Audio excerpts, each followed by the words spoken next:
thing called Proposition 13, which limited property taxes to 1% of the fair market value. And as much as I would like to see property taxes be 0, 1% would be at least tolerable and fair.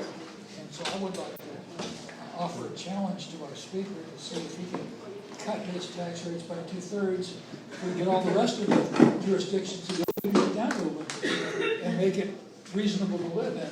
I just got my tax bill today in the mail, and it like wipes out my Social Security. It's like crazy. Y'all can hate me, but this is the first time my tax bill's been over $3,000. Mine is Why we're West Side Water Unincorporated. no, the incorporation part is not part of it. School Because system. city, Crystal Lake taxes are just not what we're talking about. Oh, they're not. When I first came here, they were 0. But now there's a little bit because they put some money in for the pensions or something. I love how the school district taxes went up even though they weren't in class all last year. Yeah. How is that possible? Technology is expensive. Well, what do we have to pay to make the kids safe? Aren't you waiting for your refund of the Delivery of all of those tax? free lunches. Anyway, Yeah, I mean, anyway, even the lunches we shouldn't have. I would like to see us organize all the different tax jurisdictions into cutting their tax rate by 2/3 to make it reasonable. So I would turn it over to Jake, who will introduce our speaker tonight. Yeah, so a couple months ago, I reached out to Mr. Buehler, and he was gracious enough to meet with us tonight. A couple years ago, he decided to take on the, some might say, foolhardy or crazy idea of running against Jack Franks, but he was successful in that endeavor. So in December, he took over as county board chairman, and I think basically everybody here at this table would say that was probably a good thing. So with that, I'll hand it over to Thank you for inviting me to join you tonight. It really is a pleasure to be here. I think in some respects the Republicans and Libertarians do have quite a bit in common, apart from certain issues, I guess you would say. I mean, myself, I'd be pro-life, and I don't know what that necessarily aligns with Libertarian. That's, Many of us are. We agree to disagree on that. Okay. There is no official policy. Fair enough. So anyhow, for the time I threw my hat in the ring for the county board chairman's race, and probably even through tonight, you probably figure or want to know who is this crazy guy that took on this challenge of running against a 22-year, basically an incumbent in McHenry County for the county board chairman's race. And believe me, there was times where I wondered myself if I was crazy for going into this. So I asked myself those same questions. But like many of you, I've been increasingly concerned as a small businessman with burdensome regulations, high taxes, increasing fees on my small business that I've run for the last 25 years. I think I talked to most of you about what I do already. And my, the dysfunction in this state, in Springfield, all the way down to the local levels, it was very disturbing indeed. And my predecessor, Mr. Franks, after 18 years in Springfield, it just seemed that he was bringing those Springfield, Madigan-type politics back to McHenry County.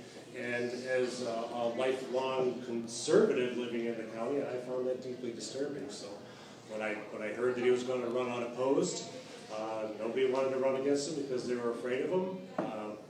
Just kind of happened out of a backyard conversation that a neighbor told me that nobody in the Republican Party was going to run. And I raised my hand. I was like, well, I'll run against him. I got nothing to lose. I think I have a lot to offer as a small business person, and most of the issues in the county are not necessarily partisan issues. There's a lot of ordinances and zoning issues that go into governing, and I think it really needs to be run more efficiently like a business than a for-profit for personal gain for politicians. So, put in a lot of work. I was never involved in politics before, but I interviewed with the Republican Party, and 2 hours later I came out their candidate. But of course they had no choice, right? I was the only guy that was going to run. So, but So here I am. I mean, we worked together as a team. I met through a couple of initial events getting signatures. I met quite a few of the other countywide candidates, and we decided to get together and to be most effective in a countywide race. We thought it would behoove us to get together and run as a team. We did all of our meet and greets together. Excuse me, I'm dry. Did all of our meet and greets together. We distributed literature. We stuffed bags, distributed literature together as much as we could, trying to cover the most populous areas. And in the end, we were all successful. I don't think any one of us lost. That we're really and truly putting the time together to work our butts off and make it happen. So I feel very fortunate. Well, Kelly and I made a couple of your candidates work. Pardon me? There's a couple of board candidates that didn't make it, but I wouldn't necessarily say that those were the ones that were always with us at all of the events that we had. No, I mean, Kelly and I ran against somebody who was unopposed, so I think we were able to do a little work. True. Yes, yes. Sorry. Should learn to silence that by now. But basically, over the next 12 months, we committed ourselves to a task, and I was always confident that I could win. I knew what my opponent's flaws were, and he was a very flawed candidate. There was some luck involved with some other news that had come out with him after I had already decided to run that I think was very helpful. And we took advantage of that news and got our word out to the public. And I think that a lot of people are just tired of the same old politicians running over and over again, and they wanted a change regardless even what the other issues were. I had people from his own party involved. So in the end, I mean, we were successful. November came and went, and December 7th, I was sworn in. And I feel like I had a very warm welcome with the county, which I've already told all of you from the board and administration as well. And just as far as what I said Did Jack leave you a nice letter? He did not leave me a nice letter, but he did call me, and he did. We had a very nice conversation after the election, and his concession call was very cordial. And I talked to him a couple of times since then, and he offered any help that he could give me. To feel free to reach out, and I appreciate it. So since then, I mean, I guess what have I done so far? I mean, the very first thing I did, the very first day that I was sworn in, I waived all liquor license fees on all the bars. I'm de facto county liquor commissioner as well, so I waived all the licensing fees on the bars and restaurants that I have jurisdiction over, which is about 60 of them. Listen, they've been hurt enough by the overreach of government in this state, which they were singled out, in my mind, unfair reasons. You know, the governor is picking winners and losers, and the small businesses, especially bars and restaurants, were the hardest hit. And I thought that it was the least I could do. It didn't really cost the county a lot of money. It was about $90,000, about between $2,000 and $2,500 per bar. That's a lot of in money liquor when you're license not fees. breaking But anything. think of the revenues that they lost over the prior months. So I figured that was the least I could do, and one way to show some goodwill towards the restaurants and try to help them out as much as we could. We had quite a few restaurants that we weren't sure if they were going to be renewing their licenses, and I think we've only got 2 of the 67 so far that haven't renewed to date. We have quite a few people come into the administration office and were in tears. They were so happy that we waived their liquor license fees because they were struggling so badly. So that was actually quite nice to hear that they're very appreciative. We had some people who come into the office or make phone calls and said, "Is this true? Are you really doing this? Is this a joke?" And we're like, "No, it's no joke. As long as you're caught up on your 2020s, we're going to waive your 2021 fees." So pretty proud of that on the very first day that I was in office. And if you watched our board meetings, I think you'll see that I've eliminated the chaos that plagued all of our board meetings for the last 4 years. They were quite chaotic at times. I do believe that I've restored a respectful and open dialogue between board members and myself, which is an important part of making the right decisions enacting policies that are beneficial to government instead of a lot of infighting, chaos. So you don't have your own division. parliamentarian? Well, the parliamentarian was removed from the county board meetings before I came on, and we do have a parliamentarian back in the meetings again. And it's been very helpful. I mean, there's people on there's people on both sides that have questions on procedures. Sure. It's nice to have that person there for clarification. I'm not an expert in Robert's rules by any means, so I appreciate having that person there as well, and they're there for the benefit of the rest of the board as well. So I think it's just a good thing to have a parliamentarian back in there. And as a board, we focused on the county's business in a professional manner without the political partisan politics, for the most part. You brought up the ICE contract a few minutes ago, and I feel like I've reached out to the other side of the aisle on numerous attempts to focus on issues where we can have common ground and affect some change, but that has not necessarily been received that well, and they continue to bring partisan issues in front of us. And I do believe that the ICE, canceling the ICE contract is a partisan issue. Not in favor of canceling the ICE contract for multiple reasons.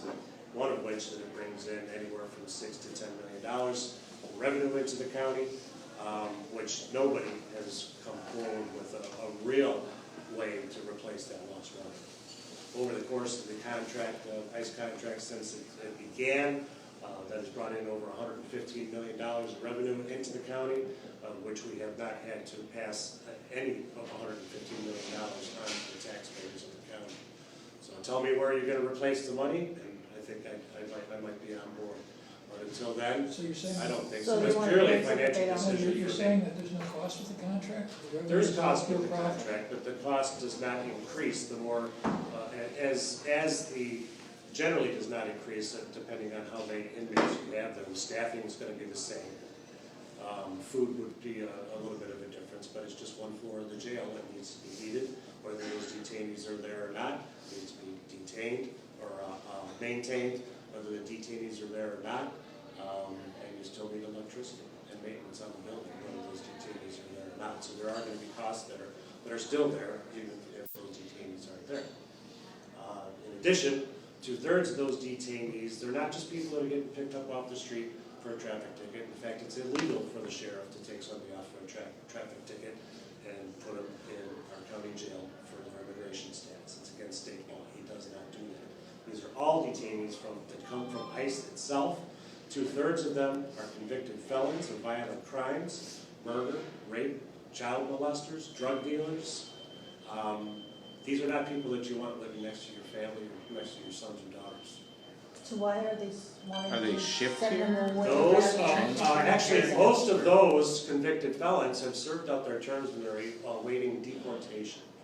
Some of those have charges pending and are awaiting trial. So only about 1/3 of the people are there for possibly skipping immigration status hearings and things along those lines. So not in favor of getting rid of the contract. And, you know, some might say it's a moral thing where we're making money off the backs of immigrants, and that's not the case. Canceling this contract would do nothing to affect any change in federal policy. I think we can all agree Sure. that federal policy, there needs to be some changes or reform in immigration policy. Everybody in any party could agree that there's problems there. But this is not going to solve that problem. What's going to happen, they won't release these detainees on the streets. They're going to ship them to another facility, one of, I think there's 200 in the country. They'll just spread them out. They'll be further away from their families that might be living in the area here. So it's not solving anything. It's just shifting the detainees somewhere else. And possibly to a lesser maintained or satisfactory system for their needs. I mean, we have in-house medical attention and dental for them. It's a newer facility. I think it's only about 15 years old. So I mean, it's a first class. It's a first class, I guess, as much as you could say being in jail is first class. But it's a quality institution. Our sheriff has done a fantastic job with his accreditations. He's award-winning. accreditations from ICE itself and also from the National Association of Sheriffs. They're treated well in our facility. There's no babies in cages in our facility or anything along those lines. So, but a lot of it, I don't like to look towards the past and what happened before I was in office. I like to look forward towards the future.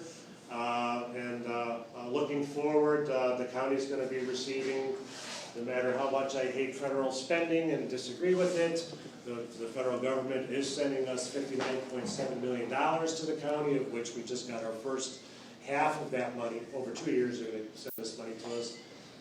We just got the first half of it the other day, so $29.8 million.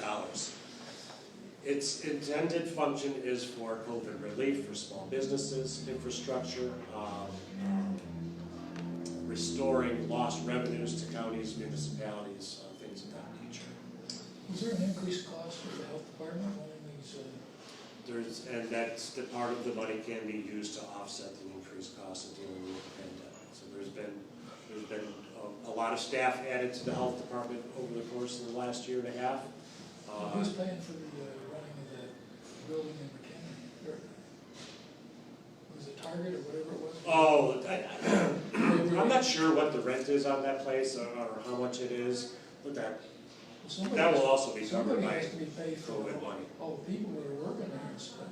Well, right now the National Guard's in there in McHenry, so I don't believe that there's any cost to us with the National Guard.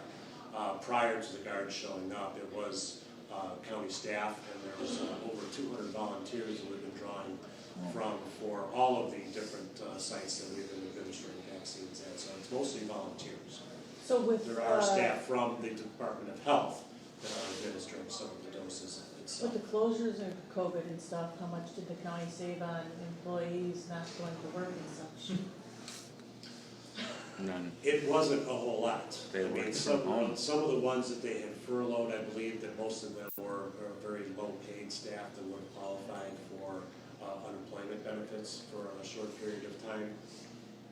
And I think if we look at what the federal government has done and the additional money that they're sending, they're probably making more being on furlough than they were at work, which is a whole other problem, which I want to talk about as well. But anyhow, I mean, my Has administration realized any staff cuts that could happen since people were sent home for many months? You can say no. That's It's a good administration. Can I get back to you on that? Yes, you can. You know that the county over the last, I'd say 8 to 10 years has decreased their staff significantly. I mean, I think we've reduced staff in the county by a couple hundred positions over the last 8 years. I know specifically certain court office members, their staff. My work reduces staff by 25%. I would hope government could do that too.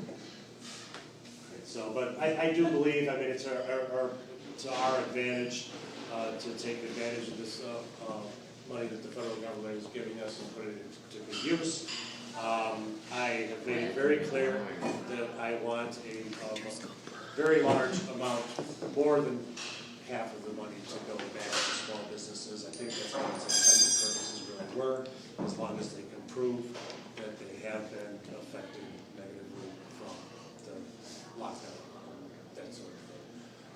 If they can prove, right now we can look at. So like, what are the standards for that, or is that something that the county will decide, like whether it's X amount of employees or X amount of money and stuff? Yeah, we're still discussing, I mean, just general preliminary discussions. I think that we have enough information between 2019 full annual numbers and 2020 full annual numbers. Now that we're in 2021, we can really see the difference. I know for PPP, even with my business, they ask for comparison quarters. Well, anybody can pick a quarter and find a 20 or 25%. I know most of my customers were taking quarter too. I mean, do I choose the one that was 20% off, or do I choose the one that's 15% off? You know, you play those games. It's more difficult to do that on an annualized basis. So we want to make sure that we are actually getting these funds to people that need it. That will stay in business? And that will stay in business. We've had this exact conversation. So we're developing criteria is very important, and we are in the process of doing so. We are currently have a RFQ out for. And these are grants, not loans, right? They would be grants. You sure don't wanna give them a bunch of money and have them shut down the next. That's what I Exactly, said, Sam, exactly. isn't it? That's, we want to have assurances that that would not happen because it's definitely well spent. Aside from that, I talked about it even during the campaign before COVID, but I think that we found out from the pandemic how poorly served a lot of the county is with poor internet service. So part of the bill states that we can use it for infrastructure, and I think it would behoove us to beef up our digital infrastructure in the county. We have an existing fiber optic network from MCC to the County Administration Building, and I would like to expand that, run it up to Harvard, through Marengo, down to Riley Township, and through Huntley back down to I-90, and start the first phase of a ring around McHenry County with a fiber optic backbone. And then who's gonna maintain that in the future? We are still working on that as well. We're just in the thought process on this now. But there's a good possibility that we would probably have the same people that are running the one that's running between MCC and the county building now, or a like enterprise. But this would only be the first step, so this would only be serving municipal schools and everything through that area. But the important part would be last mile and connections to the actual homeowners, when in any other fashion could be wireless to fiber, fiber to wireless, to make that last mile to the homeowners itself.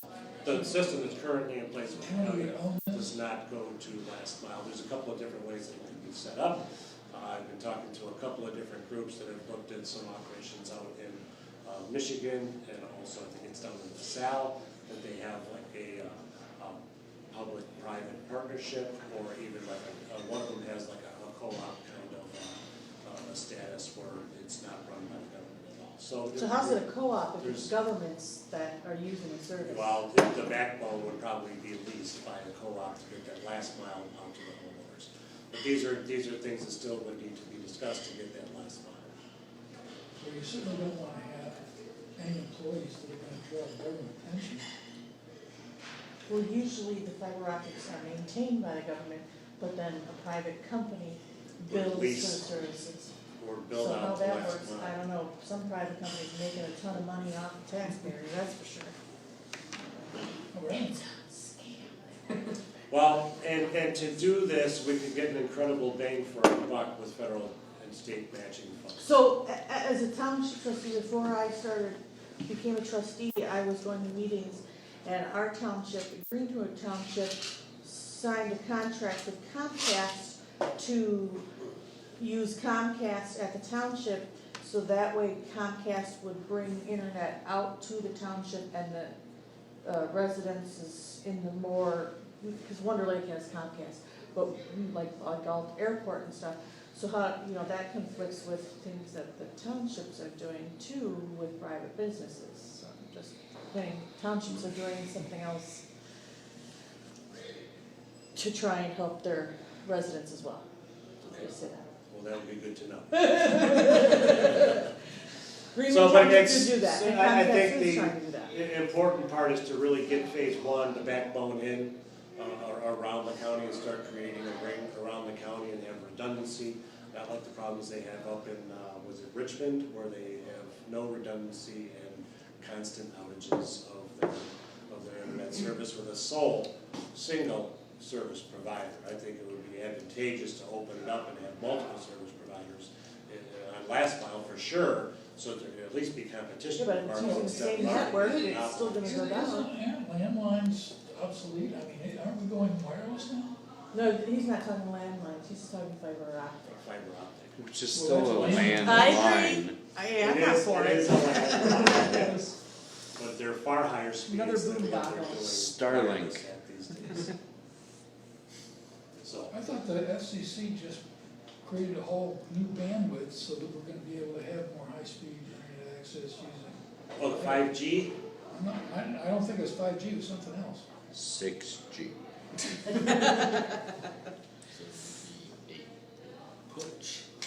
So, and I do believe that having a robust data network in the county could be an economic draw for companies to come and be in McHenry County as well. Especially down around the 2390 interchange. There's going to be quite a bit of development coming up through there in the next 10 years. At least that's the goal. Industry That's the though, goal. not technology. Pardon me? Isn't that gonna be industrial at 2390? Not, Would you turn away a technology company that might come to us because they're right next to a fiber backbone? I wouldn't. Those are good jobs. so you're gonna make the taxpayers pay to bring business in. You realize taxpayers are paying for this fiber optic network that we're not gonna be able to hook to until last. Yeah, I don't see people coming, or technology coming out to McHenry County for fiber optic network. Just my thought. Could be one item on a checklist for a company that would need that. It would- Has administration said what kind of company would benefit from this? Or are they just giving lip service? Foxconn. No, seriously, what kind of companies would come for this that would warrant the expense? I know you don't have to answer that, I'm just, is that something that the administration I has do said to believe you? that there's probably a reason why Amazon built in Huntley, and they're right next to the fiber backbone that goes right down I-90. You think it's I-90? Or you think it's fiber optic, you don't think it's I-90 that they came for? Well, it's partially They're because of on I-90, I-94 but too, you know that Wisconsin. facility is not just a shipping facility. It's half data center, half shipping facility. And you need a very, very robust network to run a data facility. And when you are so close, I mean, they're within probably a quarter mile, if not less, of the fiber line that runs right down I-90. And are It's a they significant tapped advantage into it? for them. I would be shocked if they weren't. I don't have the details of that deal, but I would be shocked. So they're paying for it at least, is the taxpayers getting? I don't know. They're paying I for they're don't paying know for any that last quarter particulars that mile. they will. All I know is that it's a data center distribution, or breakdown facility, I should say, it's not a distribution center. Breakdown will send it out to other distribution centers. Are you considering using any of the money for roads? Infrastructure is part of an allowed use. Actually, the real details just came out today, which I have not had a chance to look at the full 155 pages of allowed uses. So a lot of what I'm saying is somewhat conceptual until we confirm it and actually do it. But all indications are that it would be considered infrastructure.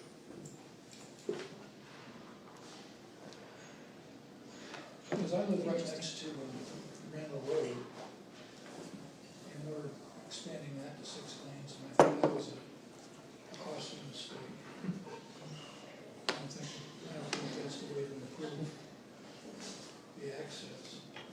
And it's always struck me as strange that we didn't have 4-lane roads between McHenry and Crystal Lake, and between Huntley and Woodstock. There's still damn much traffic. Instead of expanding that to 6 lanes, why didn't they? We've got all the traffic in the county going one damn road instead of spreading it out and having different. They're going to start, was it 2022? They're going to be starting on 47, coming up through Huntley and Woodstock, I believe. I thought they were going to put 6 traffic circles in or something. 5.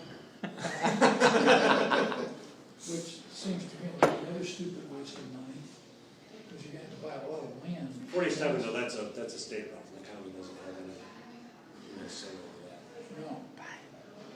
Well, one of the intersections they were talking, I don't think was a state road, it was going to be Lake Avenue and what is it, South?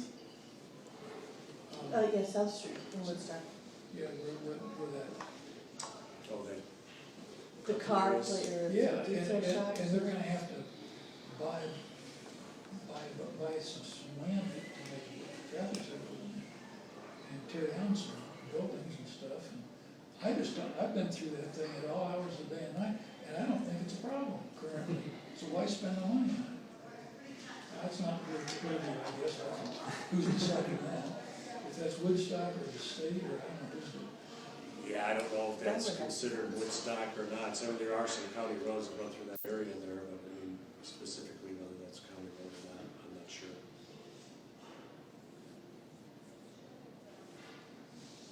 Yeah, well, it's a, We sidetracked you, are you done with your? Yeah, I'm pretty much hit all the, plus a couple extras. So, I mean, the goal is always going to be to try to encourage economic development, keep taxes low. I don't wanna pay any higher taxes than anybody else wants to either. And smaller government, in my mind, is always better government. If we can find ways to be more efficient with less employees, I would welcome that. And if anybody's got any ideas on where we can find those efficiencies, I'm all ears. So, to the extent you do that, we certainly would rather work with you and support you on that. what are the chances of cutting county board health insurance? And will the rate of county board pay go up with less members? Actually, I Will think you bring that, will you put that on the agenda, or will you keep that off the I had that agenda? exact conversation today. It's going on the agenda next month. What is? It's good, the The pay or the county board health salaries, compensation for county board members will be on there. I think I'd be the services committee agenda next month. It has to go on Starting there next month because is when they'll start, elections. then I they'll don't start. think that should pay anything. Seriously, I mean, nobody forces you to run the county board. I would disagree. I do think that if we want to attract good people to county board, that they should be at least somewhat compensated for it. There is an enormous amount of time that board members put in. I mean, it may not seem like it because there's only 2 meetings a month, but now that we are going to 18 members, so that's going to not only increase all the committee meetings that they have to go to by, a third at least. So instead of being on 2 committees, they're gonna have to be on 3 committees, because we're gonna have the same amount of committees as we had before, but less people to cover them. And there is a considerable amount of time, as I've come to find out, that when you're not in board meetings, you're still working. And you're working from home, and answering emails, answering the telephone from constituents. I mean, technically you may think that I'm only at the county That is meeting if you 2 meetings a month, emails. but I'm and there calls 4 from days a members. week. Try to be there 4 days a week if I'm not having neck surgery.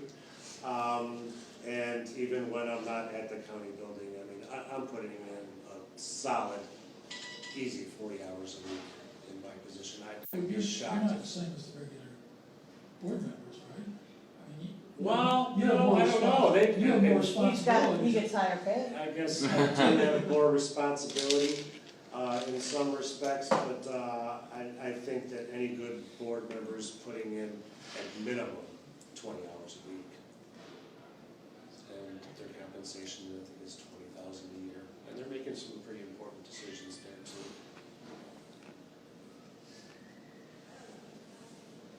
If you look at our surrounding counties, I wouldn't say that our board members are overcompensated by any means. I don't think the state legislature would pay either. Do you I just think thought they it will was raise called their public pay? service. I don't know, I haven't had any of those conversations yet. Why are they allowed to vote to increase their own pay? Shouldn't that be up to the voters? Well, township trustees and townships do it too, all bodies of government do it. Vote for their own pay. Yeah, They're not allowed to vote for a pay increase that they're gonna receive during the term that they're serving.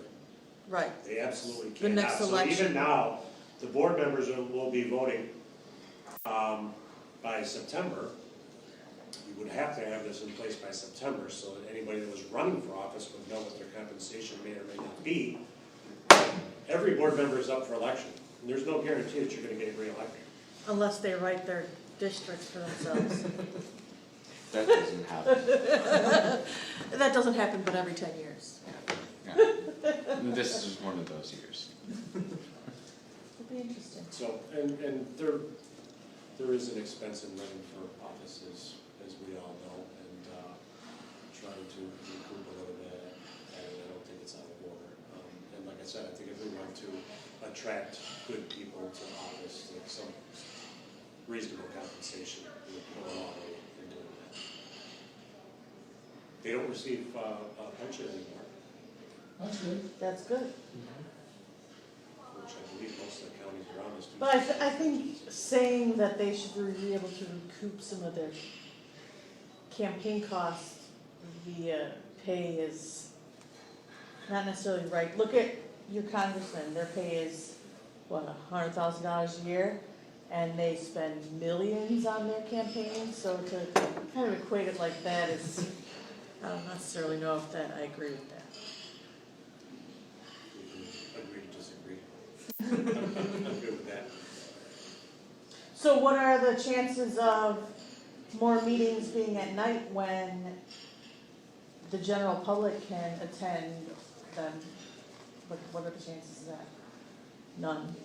I would Because take staff that has in to be the, there. well, part of the reason that they went to especially the committee of the whole meetings was for staff, and it would be more expensive to have staff members staying around after hours with overtime pay to be in those meetings. Why not give them comp time?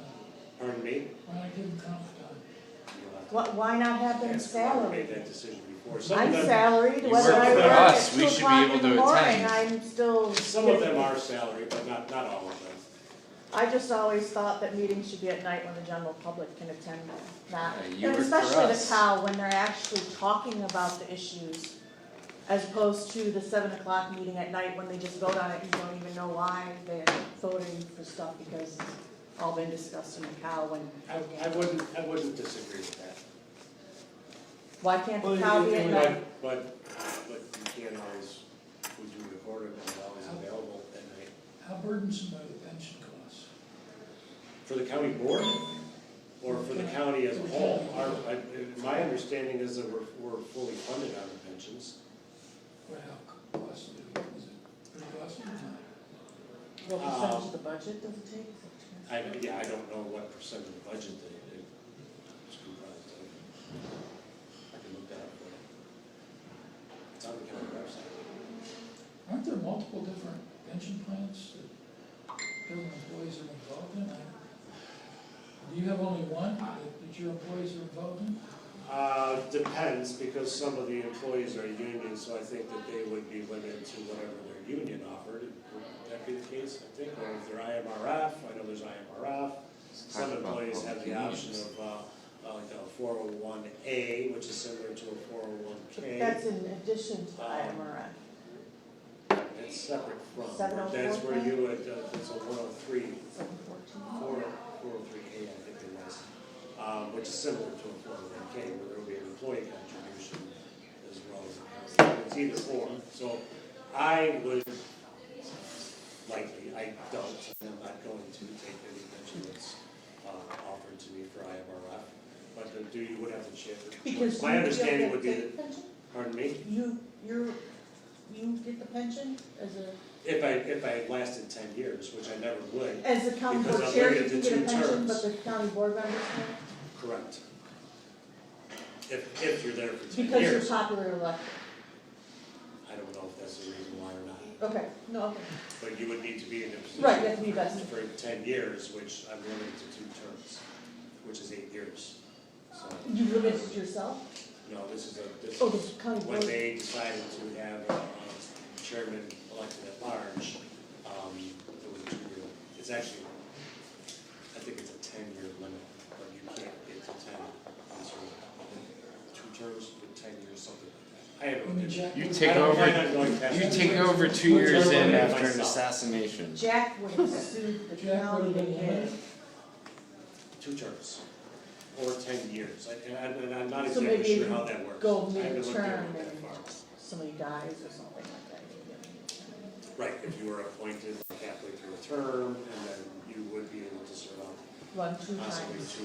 run twice. 2 times is enough, I think. Even though I am enjoying the position. the position, I really do. It's No, but- new. It hasn't even been a year. Well, it's almost, it's 6 months. The reason I'm, And it's, even though there's been challenges, I'm still enjoying it, but it's completely different from anything that I've done. So it's a new challenge. I've never been one to shy away from challenges you learn during the election. the reason I'm focusing on pensions is because with the way the current system is set up in Illinois, you can't reduce and you can't do anything once somebody's been promised something that you're dead. Written into the Constitution. And the state legislature is notorious. They just raised the Chicago firefighter pensions over Lori Lightfoot's objections. So even if you had a well-managed pension plan here, the Democrats might pass something that would end up doubling somebody's pension or something, and you would have no control over it, and it would be guaranteed forever according to the Constitution. Well, let's hope that With doesn't happen. 3% COLAs. Yes, well, one way to keep it from happening would be to not hire employees, to have temporary employees, or to hire from a company Independent that would supply the contractors. services, so that you wouldn't have a government pension. Right, and some of the increase in staff for the health department, we did hire through temp agencies this time. Good, that's the way to go. And especially in anticipation that once we get past this pandemic, that those services will not be needed anymore, especially with like the call center. I mean, I think we started out with 2 or 3 employees, and we were up to at least 10 for the vaccine health department call center. So And those at what numbers- point those could that numbers- be, I mean, you need an appointment now, so couldn't that call center be? We've already Increased been already? discussing on staff adjustments.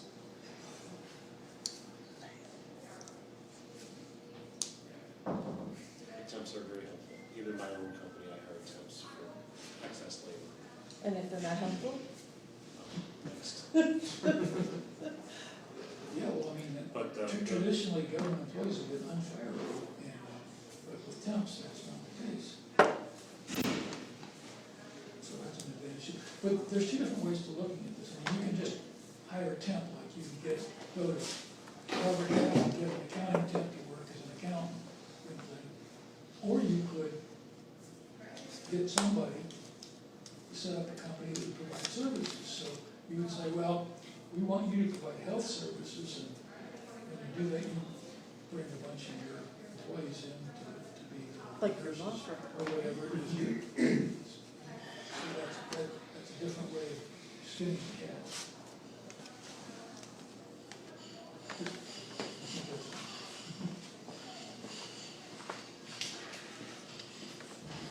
Any other questions?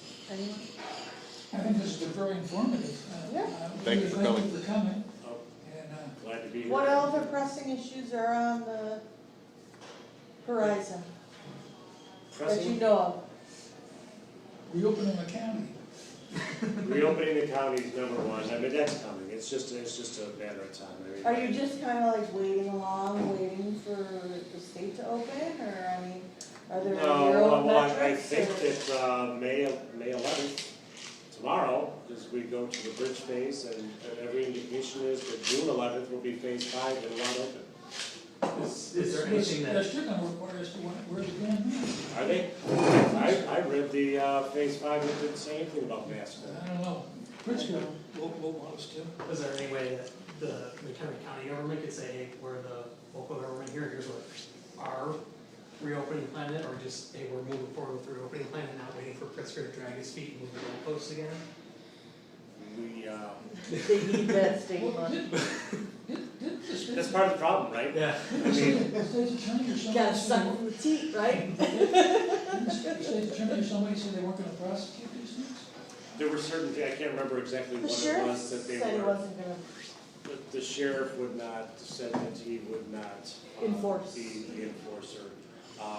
As far as the health department went, I believe the state's attorney did allow them to issue citations or prosecute for noncompliance on masks.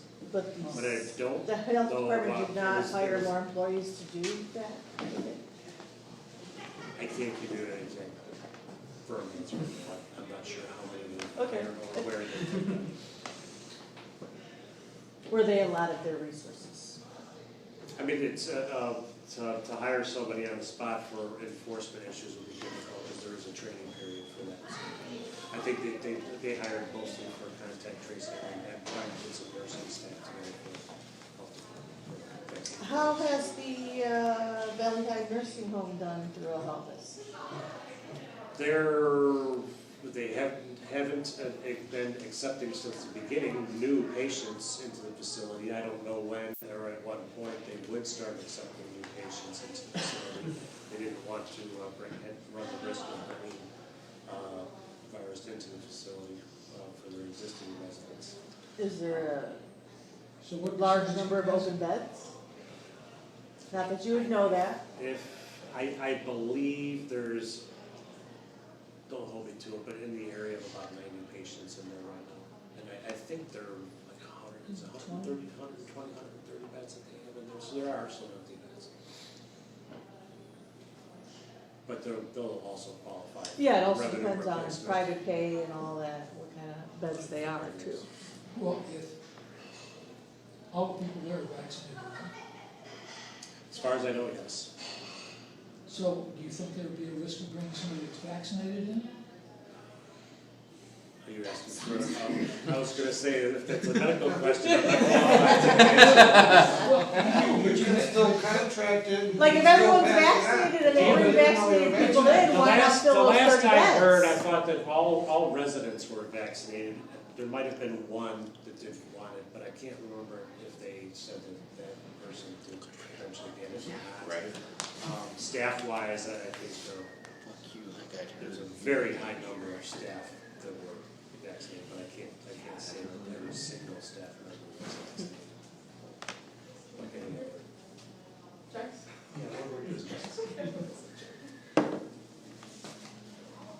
Are we still recording? I think it is. Well, thanks. Thank you again. Thank you. Glad to be here. Thank you. Any questions at all, feel free to reach out to me. Kelly's got my cell phone number. I've got a card if you want a card, my email address and all that. Or we can get it from your website. It's on your website as well. This one's got my cell phone number on it. I picked up your check. Oh, Feel what? free to call. That's what I said. There, how many beers did you have? Doesn't matter. Well, we Yes, it look does. forward to having you back Yes, it sometime absolutely in the does. future. Donate to the party. You can I tip. brought a limited number. I've only already got did. 3 I know left, how much so the there's beers 4 are. down It does there. too matter. And where's my? Donate to the party. Almost $15 for a tip. Great.